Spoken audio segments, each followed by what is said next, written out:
आज शीतल षष्ठी थी आम बाहरी गलु शीतल षष्ठी देखी से आम शिव शंभुर डांस देखलु जी वाला डांस हमको बहुत बढ़िया लगला शिव शंभुर टी आम शीतल षष्ठी बुला किनारा करी आम बाहरी गलु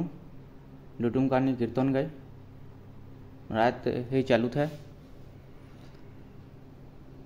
आउ आम सेठाने बैठक कीर्तन करी भल लगला लोग मैंने भी बहुत भीड़ होते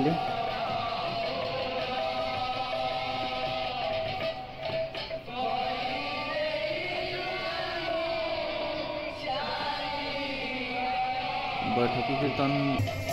एंडिंग टा बहुत बढ़िया है लोग मैंने खुशी रे नाची पकाले